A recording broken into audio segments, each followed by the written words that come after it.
નમસ્કાર, હું છું કેતલ અને આપ જોઈ રહ્યા છો CB24. વેસ્ટર્ન ડિસ્ટર્બન્સની અસરને પગલે હવે અમદાવાદમાં ગરમીનો પારો 41થી નીચે નોંધાયો છે અને વાદળછાયું વાતાવરણ પણ જોવા મળી રહ્યું છે.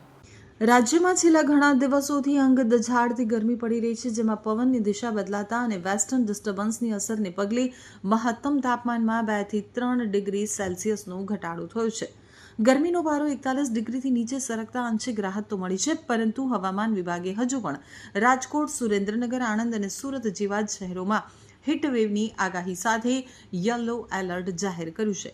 હિમાચલ પ્રદેશમાં સર્જાયેલા વેસ્ટર્ન ડિસ્ટર્બન્સના કારણે વાદળછાયું વાતાવરણ રહેતા ડામર પીગળતી ગરમીમાંથી લોકોને થોડી મુક્તિ મળી છે.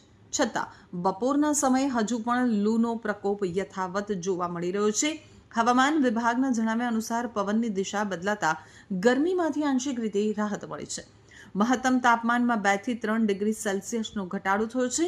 ખાસ કરીને રાજકોટ, સુરેન્દ્રનગર, આણંદ અને સુરતમાં આજે પણ હીટવેવને લઈ અને યલો એલર્ટ આપવામાં આવ્યું છે. જ્યારે હવામાન નિષ્ણાંત A.T. દેસાઈના જણાવ્યા અનુસાર હિમાચલ પ્રદેશમાં વેસ્ટર્ન ડિસ્ટર્બન્સ સર્જાવાને કારણે ગરમીમાંથી થોડાક અંશે રાહત મળી છે. વાદળછાયું વાતાવરણ રહેતા મહત્તમ તાપમાનમાં થોડો ઘટાડો નોંધાયો છે. રાજ્યમાં છેલ્લા ઘણા દિવસોથી ગરમીનો પારો 41 ડિગ્રીને પાર પહોંચી જતા સમગ્ર રાજ્યમાં ડામર પીગળી જવાની ઘટનાઓ પણ બની હતી. તો ઘણી જગ્યાએ ગરમીને કારણે લોકો બેભાન થયેલા પણ જોવા મળ્યા હતા.